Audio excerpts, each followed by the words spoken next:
In this lecture we are going to learn about carbon cycle, then phosphorus cycle and sulfur cycle.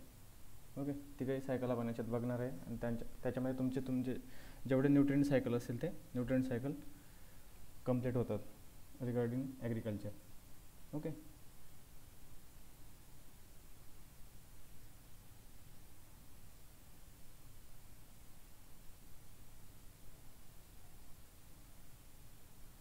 in that first we would like to learn how to carbon assimilate in different resources. Okay, तर first बघणार आहोत आपण carbon कसं cycle केलं जातं in the form of nutrients. Okay, in this picture you have easily scene that different cycling mechanism of carbon. Okay, carbon तर आपल्याला माहिती आहे, carbon is a element which is abundantly present in all reservoirs.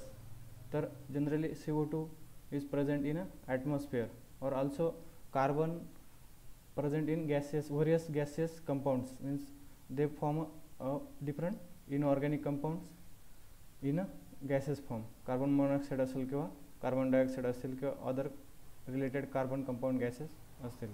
So we know that carbon is a basic building block material for all living organisms. Okay, all living ऑर्गॅनिझमसाठी carbon ह्या काय building block element आहे. तर carbon present in different organic form और inorganic form in our body. Living ऑर्गॅनिझमचं जर dry weight बघितलं तर ड्रायवेटमध्ये जवळजवळ 18% आपल्या ह्युमन बॉडीमध्ये जवळजवळ 18% हा कार्बन आहे. Okay, on the basis of dry weight basis. तर ॲटमॉस्फिअरमध्ये carbon different variety of number of गॅसेसमध्ये प्रेझेंट असतो. जनरली आपल्याला माहिती आहे की CO2 ॲटमॉस्फिअरमध्ये प्रेझेंट असतो. ठीक आहे, तर जनरली CO2चं कॉन्सन्ट्रेशन आत्ता 400 ppm हे ॲटमॉस्फिअरमध्ये प्रेझेंट असतं, मीन्स 0.04% हे ॲटमॉस्फिअरमध्ये प्रेझेंट असतं. Okay, CO2 is a green house gas, means it absorb the light photons and increases the different means ते टेम्परेचर इन्क्रीज करतं, त्याच्यामुळे ग्रीन हाऊस गॅस म्हणतात त्याला. ठीक आहे, नंतर फोटोसिंथेसिस आहे. तर फोटोसिंथेसिसमध्ये कार्बन डायऑक्साईड हा युटिलाइज केला जातो. We know that inorganic CO2 is inorganic form. Okay, inorganic फॉर्मचा CO2चा फोटोसिंथेसिस थ्रू डिपॉझिशन किंवा फिक्जेशन होऊन CO2चं त्याच्यामध्ये ऑर्गॅनिक फॉर्ममध्ये ग्लुकोज डेव्हलप केला जातो. Okay, means photosynthesis process utilise the atmospheric carbon. This is first step. Then it is present store in organic form. Organic फॉर्ममध्ये store केला जातो, म्हणजे तुमचे डिफरंट कार्बोहायड्रेट असतील किंवा ग्लुकोज फ्रुक्टोज असतील ते स्टोअर केलं जातं फोटोसिंथेसिस ॲज अ फोटोसिंथेट प्रॉडक्ट म्हणून. ठीक आहे, त्याच्यामध्ये आपल्याला माहितीच आहे की जनरली जे ऑटोट्रॉप्स आहेत. Okay, all autotrophs fix the atmospheric carbon dioxide. Then we know that that carbon dioxide also means the carbon dioxide हा प्रेझेंट असतो ॲटमॉस्फिअरमध्ये. तर नंतर युटिलायझेशन केल्यानंतर त्याचं ऑर्गॅनिक फॉर्ममध्ये प्लांट्समध्ये प्रेझेंट असतो, तो ग्लुकोजमध्ये प्रेझेंट असतो. देन ग्लुकोजपासून परत काय होतं, त्याचं डिफरंट जर कार्बन हा झाड आहे मॅच्युअर आहे तर समजून घ्या, मॅच्युरिटी झाल्यानंतर त्याचं डिकम्पोजिशन होतं. ऑर्गॅनिक मॅटर जे असेल त्याचं डिकम्पोजिशन होतं, किंवा मे बी बर्न केलं आपण हे प्लांटला, किंवा ते पालापाचोळा बर्निंग फॉसिल फ्यूल म्हणून यूज केलं त्याचं. तर फ्यूल म्हणून यूज केल्यानंतर जर ते ॲश असते किंवा बाकी जळल्यानंतर जे मटेरियल उरलेलं असतं ते आपण म्हणू शकतो कार्बन असतो. तशा फॉर्ममध्ये पण कार्बन परत ॲटमॉस्फिअरमध्ये जाऊ शकतो किंवा लिचिंग होऊ शकतो कार्बनचं इन. ठीक आहे, नंतर डिके ऑर्गॅनिझम मीन्स ते जो डिकम्पोजिशन झालेलं असेल ऑर्गॅनिक प्लांट रेसिड्यूजचं डिकम्पोजिशन करण्यासाठी डिफरंट हे आहेत मायक्रो ऑर्गॅनिझम्स आहेत. ते मायक्रो ऑर्गॅनिझम्स हेल्प करत असतात decaying the प्लांट मटेरियल और plant residue present within the soil. Okay, नंतर वेस्ट प्रॉडक्ट्स डेव्हलप होतात डिफरंट डेड ऑर्गॅनिझम्स, आणि हे झालं in case of photosynthesis. Then फोटोसिंथेसिसमध्ये कार्बन डायऑक्साईड यूज केला जातो आणि त्याच्या ग्लुकोज फॉर्म केलं जातं. नंतर also some animals respire, okay, and they transport the CO2 in gaseous form to the atmosphere. okay, gaseous form मधला CO2 जो आहे तो ॲटमॉस्फिअरमध्ये परत ते टाकत असतात. तर अशा पद्धतीने हे सायकल रन होत असतं.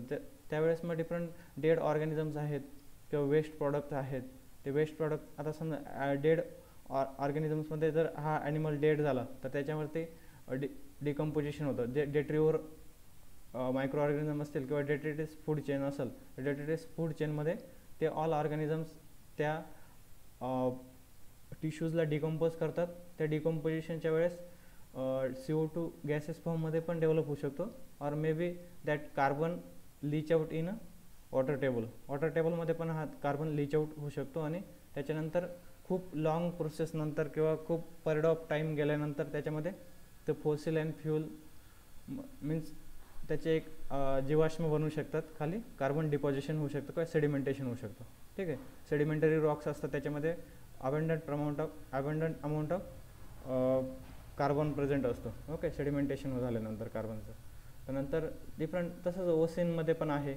तर ही झाली टेरेस्ट्रियल इकोसिस्टीम. जर मरीन इकोसिस्टीममध्ये घेतलं तर मरीन इकोसिस्टीममध्ये बी सेम जे फायटोप्लॅन्क्टॉन्स असतात ते कार्बन युटिलाइज करतात, कार्बन डायऑक्साईड. ओके, जनरली ओसेनमध्ये वॉटरमध्ये कार्बन डायऑक्साईड जास्त प्रमाणात प्रेझेंट असतं. अप टू 4% वॉटरमध्ये कार्बन डायऑक्साईड प्रेझेंट असू शकतो.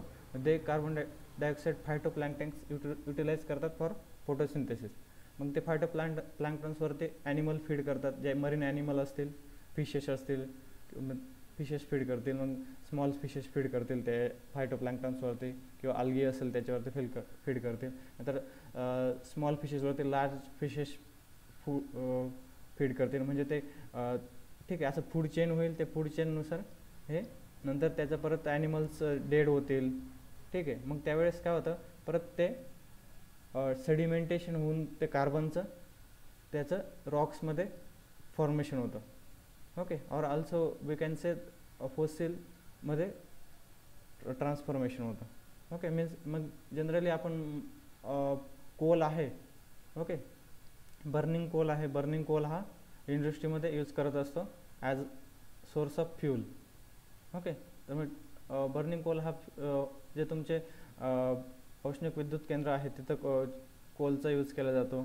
ठीक आहे, त्याच्यामध्ये मग पहिले स्टार्टिंगला जेव्हा इंडस्ट्रियल रिव्हॉल्युशन झालं नव्हतं किंवा स्टार्टिंगला इंडस्ट्रियल रिव्हॉल्युशन होण्याच्या स्टार्टिंगला कोल हे जास्त प्रमाणात यूज करत होतो आपण.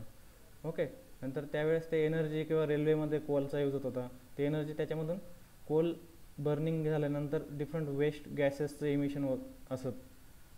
ओके, मग त्याचं फॅक्टरी इमिशन आपण म्हणतो, ऑटो अँड फॅक्टरी इमिशन आहे ते कार्बन डायऑक्साईड हा हवेमध्ये सोडला जातो. अशा पद्धतीचं हे सायकल हे ऑनगोईंग चालू असतं. ठीक आहे, असं आहे कार्बन सायकल. तर कार्बन सायकलचा रोल ॲग्रिकल्चरमध्ये खूप मोठ्या प्रमाणात आहे.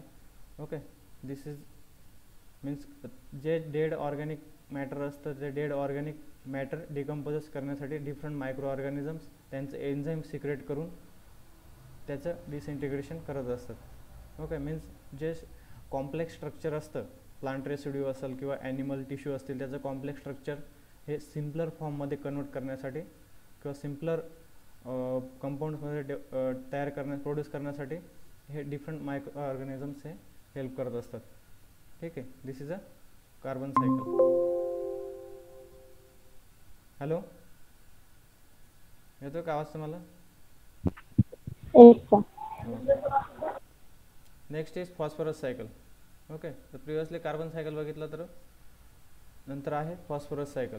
तर फॉस्फरस पण मेजर एलिमेंट आहे, प्लांटमध्ये प्रेझेंट असतो फॉस्फरस पण.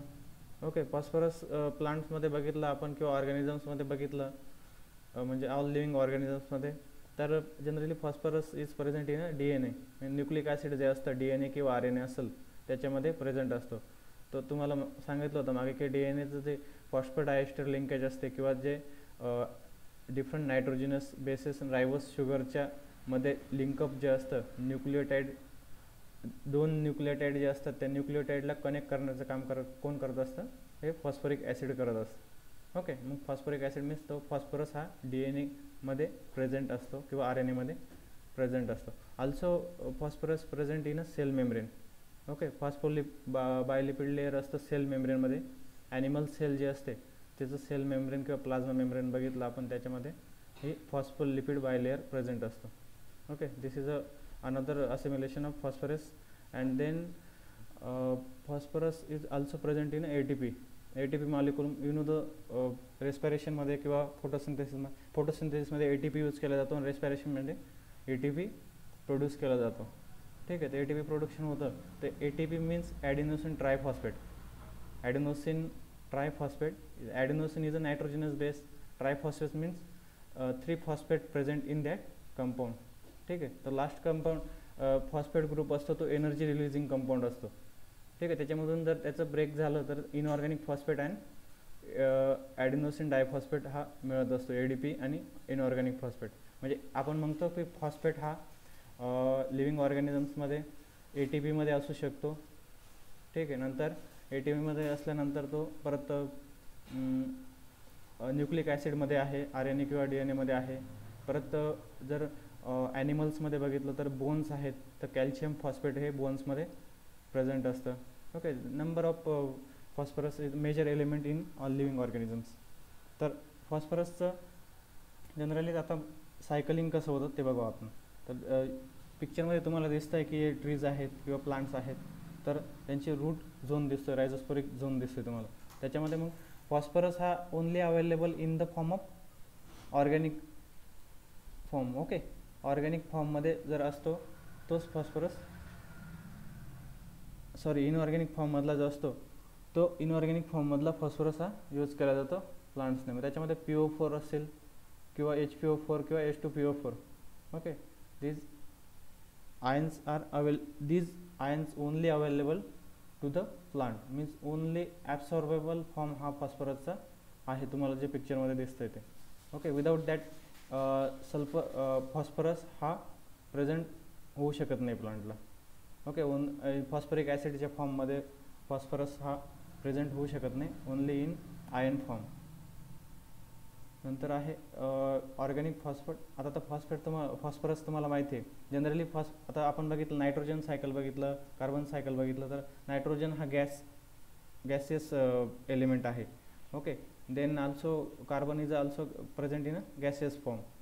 Both are present in a atmosphere, but phosphorus is not present in atmosphere.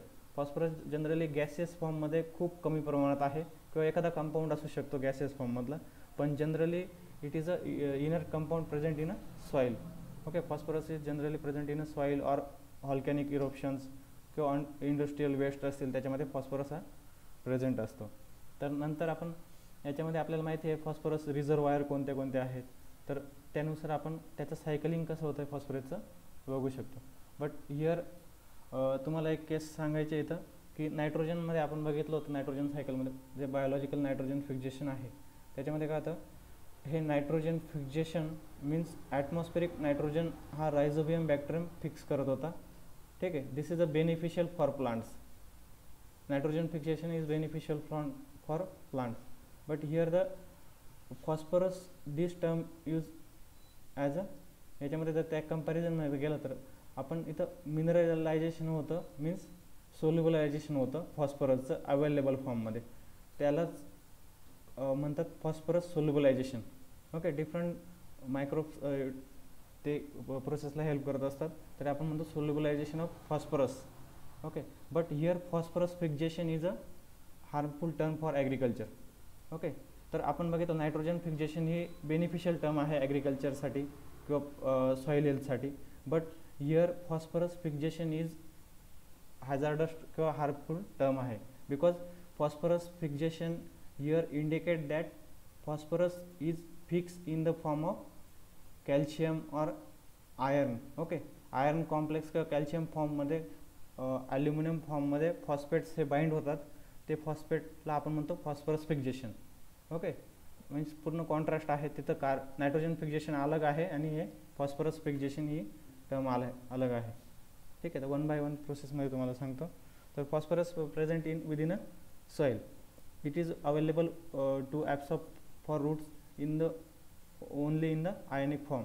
Then phosphorus organic मॅटरमध्ये जेव्हा प्रेझेंट असतो, जे प्लांट रेसिड्यू असतात, ओके, तर प्लांट रेसिड्यूमध्ये हा फॉस्फरस हा एलिमेंटर फॉस्फर प्रेझेंट असतो. मग देन मिनरलायझेशन हॅपन.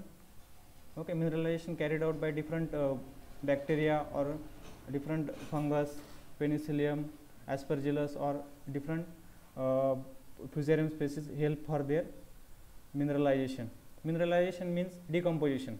ओके, ते प्लांट ऑर्गॅनिक मॅटरचं डिकम्पोजिशन होतं, म्हणजे तेच मिनरलायझेशन होतं. मीन्स अवेलेबल फॉर्ममध्ये आपल्याला फॉस्फरस हा मिळत असतो. त्याच्यामध्ये डिफरंट मायक्रोरायझा आहे. मायक्रोरायझा सुद्धा also help for the phosphorus solubilization किंवा फॉस्फरस मिनरलायझेशन. तर मायक्रोरायझा तुम्हाला नेक्स्ट लेक्चरला सांगाल की काय टर्म आहे ते. तर जनरली देन फॉस्फरस सोल्युबलायझेशन झाल्यानंतर परत also may be sometimes immobilization happen किंवा लिचिंग हॅपन होते सॉईलमध्ये. त्यावेळेस microbes also carried out that reverse process. Okay, then हा फॉस्फरस सोल्युबल फॉस्फरस दिसतोय तुम्हाला. सोल्युबल फॉस्फरस हा प्लांटला अवेलेबल होतो. Then also is leaching out. तुम्हाला सांगितलं होतं वॉटर टेबलमध्ये तो ग्राउंड वॉटरला लिचिंग आउट होऊन जाईल फॉस्फरसचं, आणि it deposited in to the different minerals. Okay, rock phosphate असेल किंवा ॲपेटाईट असतील, तर ते सेडिमेंटरी रॉक्स जे आहेत त्यांच्यामध्ये डिपॉझिशन होऊन जातं फॉस्फरसचं. Okay, this is a long process. म्हणजे वेदरिंग वगैरे होतं. वेदरिंग झाल्यानंतर जनरली ॲसिड रेन जे असतात, ॲसिड रेनमध्ये पण फॉस्फरस हा प्रेझेंट असतो. तर ज्यावेळेस रेनिंग होत असते तेव्हा कार्बन डायऑक्साईड अँड सल्फेट्स एकत्र आल्यानंतर ॲसिड रेन डेव्हलप होते. ते acid rain also help for the weathering process. नंतर आहे डिफरंट. याच्यानंतर प्रेसिपिटेशन झाल्यानंतर काय होतं, प्रेसिपिटेशन जेव्हा होतं त्यावेळेस वॉटर टेबल इन्क्रीज होतो. ओके, बट प्रेसिपिटेशनमुळे काय होतं, वॉटर लॉगिंग कंडिशन झाल्यामुळे हे वॉटर लीच होतं. वॉटर लिचिंग झाल्यानंतर ज्यावेळेस जमिनीत आपण फॉस्फरस हा सरफेसला प्रेझेंट असेल, तर सरफेसला प्रेझेंट असलेला फॉस्फरस हा पाण्याबरोबर हा खाली जाईल. ठीक आहे, सॉईल हॉरिझॉन्समध्ये खाली जाईल आणि त्याचं different calcium, iron and aluminium phosphate complex develop होतील. ते कॉम्प्लेक्स फॉर्म झाल्यानंतर हा प्लांट्सला अनअवेलेबल होतो. ठीक आहे, प्रेसिपिटेशन झाल्यानंतर प्लांटला फॉस्फरस हा अनअवेलेबल होतो. ठीक आहे, नंतर आहे डिझॉल्युशन. त्याच कॅल्शियम, आयर्न अँड ॲल्युमिनियम फॉस्फरायझेशनचं मिनरलायझेशन कॅरीड आउट होतं, की different micro organisms carried out that mineralization. Means calcium, magnesium phosphate आहेत ते कंपाऊंड ऑर्गॅनिझम्स आहेत, सॉरी कंपाऊंड सबस्टन्स आहेत. तर ते कंपाऊंड सबस्टन्स किंवा कॉम्प्लेक्स सबस्टन्सेस सिम्पलर फॉर्ममध्ये करण्यासाठी कोण मदत करत असतं, मायक्रो ऑर्गॅनिझम्स किंवा फंजाय, बॅक्टेरिया. ओके, तर परत ते मिनरलायझेशन होऊन त्याचं सोल्युबम फॉर्ममध्ये होतं आणि परत प्लांट अपटेक करत असतात त्याला. ठीक आहे, also phosphorus adsorb in the form of clay minerals. Okay, different oxidate स्टेटमध्ये त्याचं ॲडसॉर्प्शन होत असतं, परत डिॲडसॉर्प्शन पण होत असतं. ठीक आहे, नंतर नेक्स्ट आहे लिचिंग. लिचिंग होत असते, डिफरंट स्ट्रीम्स आहेत. तर जनरली ओसिन जेव्हा वॉटर प्रेसिपिटेशन होतं, प्रेसिपिटेशनच्या वेळेस काय होतं जनरली, तर वॉटर हे रिव्हरने निघून जात असतं फॉर ओसिनला. तर वॉटर रिव्हरने ओसिनला निघून जात असतं. त्यावेळेस ते फॉस्फरस एलिमेंट्स किंवा अदर सल्फेट एलिमेंट्स हे वॉटरबरोबर वाहून जात असतात आणि ते परत डिपॉझिट होत असतात इन ओसिन. ते डिपॉझिशन झाल्यानंतर परत ते ओसिनमध्ये फॉसिलमध्ये जमा होतं. ठीक आहे, अशा प्रकारचं फॉस्फरस सायकल हे तुमचं ॲब्सॉर्प्शन अँड मिनरलायझेशन, इमोबिलायझेशन चालू असतं. ठीक आहे, नेक्स्ट इज सल्फर सायकल. तर जसं फॉस्फरस सायकल आहे त्याच प्रकारचं सल्फर सायकल पण आहे. थोडेफार चेंजेस आहेत इथं, पण मायक्रो ऑर्गॅनिझम्स हेल्प करत असतात for mineralization of unavailable sulphur. Okay, तर सल्फर बघितलं तर सल्फर कंपाऊंड हा एक गॅसेस फॉर्ममध्ये पण प्रेझेंट असतो ऑल्सो, आणि अनगॅसेस फॉर्ममध्ये पण प्रेझेंट असतो, ॲज अ इनर्ट मॉलिक्यूल पण प्रेझेंट असतो तो. तर नंतर आपण बघतो एक सल्फर, आता बघितलं आपण फॉस्फरस कोणत्या याच्यामध्ये ॲनिमल्समध्ये किंवा लिव्हिंग ऑर्गॅनिजम्समध्ये कसा प्रेझेंट असतो. तर sulphur also present in all structural uniformity of the plants. तर structural uniformity and also sulphur carried out the different reaction within the organisms, also present in different vitamins मध्ये sulphur present असतं. Then also present in different amino acid, जे sulphur containing amino acids असतात त्यांच्यामध्ये sulphur हे present असतं. ठीक आहे. नंतर ॲटमॉस्फिअरमध्ये हा सल्फर डायऑक्साईड गॅस हा प्रेझेंट असतो. तर नंतर ज्यावेळेस ॲनिमल्स अँड प्लांट्सचं डिकम्पोजिशन होतं, तर ॲनिमल्स आणि प्लांट्समध्ये सल्फर प्रेझेंट असेल तर त्यावेळेस त्यांचं डिकम्पोजिशन होतं. त्यावेळेस डिकम्पोजिशनमध्ये काय होतं, animal and manure and bio solids, त्याचा ऑर्गॅनिक सल्फर हा प्रिपेअर होतो आफ्टर डिकम्पोजिशन. ओके. परत ऑर्गॅनिक सल्फरचं मिनरलायझेशन होऊन परत हा सल्फेट आयनमध्ये प्लांट्सला अवेलेबल होतं. Plants only take sulphur in sulphate form, फक्त सल्फेट फॉर्ममध्येच घेत असतो. ठीक आहे. नंतर आहे तुमचं ॲटमॉस्फेरिक डिपॉझिशन. तर डिफरंट तुम्हाला मायक्रो ऑर्गॅनिझम्स आहेत की जे सल्फर कंपाऊंड्स आहेत ते ॲटमॉस्फिअरमधून त्यांचं डिपॉझिशन करत असतात. तर परत इथं एलिमेंटर सल्फर आहे. ठीक आहे. एलिमेंटर सल्फरसुद्धा हा लीच आउट होऊन परत त्याचं ऑक्सिडेशन होऊन हा सल्फेट फॉर्ममध्ये अवेलेबल होऊ शकतो. परत रिड्यूस सल्फर, बॅक्टेरियल ऑक्सिडेशन, तुम्हाला सांगितलं ग्रीन सल्फर बॅक्टेरिया किंवा पर्पल सल्फर बॅक्टेरिया, त्याचं जे केमोलिथोट्रोपिक बॅक्टेरिया आहेत ते केमोलिथोट्रोपिक बॅक्टेरिया हे युटिलाइज करत असतात हायड्रोजन सल्फाईडचा. त्याच हायड्रोजन सल्फाईडमध्ये सल्फर आहे तर ते सल्फरचा सल्फेटमध्ये ट्रान्सफॉर्मेशन करत असतात. ओके. एलिमेंटर सल्फरचं तेच प्लांटला अपटेक होण्यासाठी मदत होते. मग काही सल्फर हा लिचिंग आउट होतो, ते रॉक्समध्ये जातात. नंतर जेव्हा व्होल्कॅनिक इरुप्शन्स होतात त्यावेळेस पण ते सल्फेट कंपाऊंड बाहेर येत असतात. ओके. किंवा डिफरंट सल्फिवायब्रिओ बॅक्टेरिया असतात. जसं डिनायट्रिफिकेशन होतं तसंच डिसल्फिफिकेशन पण होतं. ठीक आहे. तर त्यावेळेस परत गॅसेस फॉर्ममध्ये व्होलाटायलायझेशन होऊन सल्फर कंपाऊंडचे परत गॅसमध्ये जात असतात. ठीक आहे. अशा पद्धतीने डिफरंट फॉर्ममध्ये हा सल्फर हा प्रेझेंट असतो आणि त्याचं सायकलिंग होत असतं. तर next is role of micro organism in soil fertility. Okay. Wait 1 minute.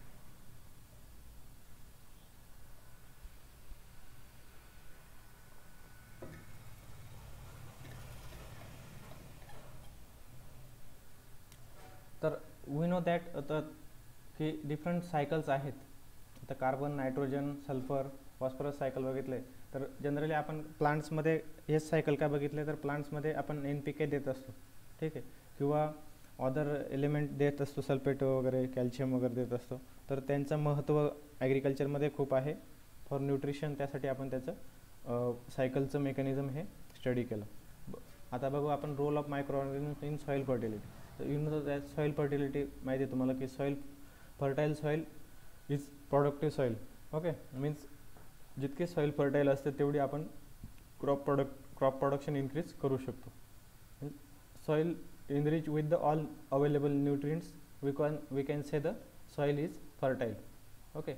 but one by one बघू आपण. तर त्याच्यामध्ये active role in nutrient cycling. Okay. We have seen earlier that the nutrient cycles how provide the nutrient for absorption of different elements. Okay. Different एलिमेंटचं absorption करण्यासाठी nutrient cycle कशी मदत करतं आपल्याला माहिती आहे. त्याच्यामध्ये मायक्रो ऑर्गॅनिझमचा बिग रोल आहे. ओके. ऑल सायकलमध्ये मायक्रो ऑर्गॅनिझमचा बिग रोल आहे. नंतर डिकम्पोजिशन ऑफ ऑर्गॅनिक मॅटर. तर याच्यावरती एक सेपरेट लेक्चर घेऊ आपण, डिकम्पोजिशन ऑफ ऑर्गॅनिक मॅटर. तुम्हाला एक आहेच ते टॉपिक. तर डिकम्पोजिशन होण्यास ऑर्गॅनिक मॅटर जे असतं, प्लांट रेसिड्यू असतील किंवा डिफरंट टिश्यूज असतील, तर ते टिश्यूजचं डिकम्पोजिशन करण्यासाठी हे मायक्रो हेल्प करत असतात by secreting their different enzymes. Okay. Pectinase, cellulase, different म्हणजे जसं सबस्ट्रेट असेल with regarding that substrate micro organism secrete that particular enzyme. Okay. नंतर सॉईल मायक्रोब्स क्रिएट ह्युमस सांगितलं आहे तुम्हाला की जे डिकम्पोजिशन झाल्यानंतर तुमचं फार्म मॅन्युअर असेल किंवा कोणताही मॅन्युअर असेल त्याचं डिकम्पोजिशन झाल्यानंतर एक प्रकारचा ब्राऊन स्ट्रक्चर डेव्हलप होतं. ओके. त्याला आपण प्युअर ह्युमस असं म्हणत असतो. तर humus soil microorganisms which help for the humus formation. Then certain soil microorganisms such as mycorrhizal fungi. Mycorrhizal fungi means तर रूट फंगाय अँड रूट असोसिएशनलाच आपण मायक्रोरायझल फंजाय म्हणत असतो. ठीक आहे. तर नेक्स्ट लेक्चरला तुम्हाला सांगतो मायक्रोरायझा काय असतं डिटेलमध्ये. Increase the availability of mineral nutrition. तर फॉस्फरस सायकलमध्ये आपण बघितलं की फॉस्फरस अवेलेबल करून देण्यासाठी कोण मदत करत असतं? मायक्रोरायझा हे मदत करत असतात. ओके.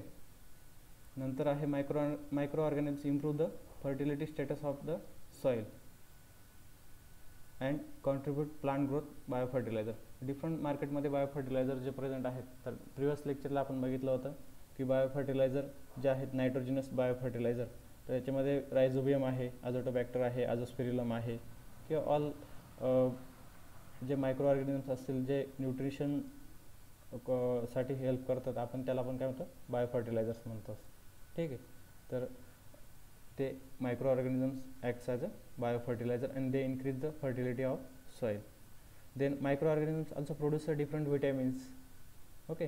तर सल्फर बॅक्टेरिया जे असतील ते sulphur bacteria also help for the development of vitamins and different vitamins हे प्लांट्स सॉईलमध्ये अवेलेबल करून देण्याचं काम करत असतात हे मायक्रो ऑर्गॅनिझम्स. ओके. नंतर प्लांट हॉर्मोन्स असतात. मीन्स प्लांट हॉर्मोन्स हे एक प्रकारचं तुम्हाला माहिती आहे की एक प्रकारचं संप्रेरक असतात ते प्लांटमध्ये. ते ग्रोथसाठी व्हेरी इम्पॉर्टंट असतात ग्रोथसाठी. तर त्यावेळेस डिफरंट मायक्रो ऑर्गॅनिझम्स असे असतात की ते elicitor acts as a elicitor for production of hormones. Okay. Different indoleacetic acid, auxins, gibberellins. Okay. Auxins किंवा जिब्रेलिन्स. तर फ्युझेरियमचं एक्झाम्पल घेतलं आपण. तर fusarium initiate the production of gibberellic acid in rhizospheric soil. Okay. Then soil microorganisms are also pathogenic. They act as a pathogenic to plants, may cause the considerable damage to the crops. The last topic आहे तो last sentence आहे ते which not regarding to the soil fertility. तर हे soil फर्टिलिटीचा role आहे. तर next slide ही simple side टाकलेली आहे की त्याच्यामध्ये how microbes increase soil nutrient availability and build soil organic matter. Means त्या प्रोसेसमध्ये जे डिकम्पोजिशनची प्रोसेस आहे ती मायक्रो ऑर्गॅनिझम कॅरीड आउट करत असतात. Means complex form to simpler फॉर्ममध्ये मॉलिक्यूल कसे डेव्हलप होतात त्याच्यामध्ये डिफरंट सिम्पल स्टेप्स आहेत. First step 1 is plant matter is turn in to soil bringing it with nutrient and carbon. we know that plant matter is embedded with the different nutrients, nitrogen, phosphorus, calcium, or all elements present in that plant residue. Okay. And carbon is also major component of the skeleton of plant residue. It must be present in a plant residue. Then second step is different soil microbes releases some stored nutrients. Okay. By from plant matter making them available. Means second step काय होतं? Plant microbes secrete the different enzymes. Okay. If cellulose is present, lectin is present, lignin is present in plant residue, they produce a corresponding enzyme for simplification of their molecular structure. Okay. And automatically phosphorus or nitrogen or maybe sulfate or carbon available to the plants. Okay. Because of that enzymatic action of the microbes. Then third step is nutrient released by microbes are taken up by plants. Then जेव्हा simpler फॉर्ममध्ये nutrients आलेलं असेल, then phosphorus असेल PO4मध्ये आलेलं असेल, carbon असेल किंवा other elements असतील ते सिम्पलर फॉर्ममध्ये आलेले असतील तेव्हा प्लांटला सोपं जातं त्याचं ॲब्सॉर्प्शन करण्यासाठी. ओके. मीन्स मायक्रोब्स हे अवेलेबल फॉर्ममध्ये करून देतात. नंतर थर्ड स्टेपमध्ये ते न्यूट्रिशन हे ॲब्सॉर्ब केलं जातं बाय द प्लांट्स. ठीक है. Next step is microbes generate the more organic matter. We know that humification process is carried out by the microorganisms, continuing the cycle and building store nutrients in the soil. They also help in the continuation of different nutrient cycles. तर nutrient cycles बघितले आपण, त्याचं continuation काम करण्याचं microbes हे काम करत असते. Okay. Building store the nutrient in the soil means deposition होत असतं न्यूट्रिएंट्सचं in the soil. Okay, because of the microorganisms, and they help to maintain the soil health or soil fertility. Okay, this is all about the different cycles and nutrition of soil, also fertility of the soil. Okay, तर next लेक्चरला आपण mycorrhiza घेऊ. तर mycorrhiza तुम्हाला ecto mycorrhiza, endo mycorrhiza किंवा एक्टोंडो मायक्रोरायझामध्ये काय difference आहेत तुम्हाला कळलं नाही. ठीक आहे. हॅलो. ओके.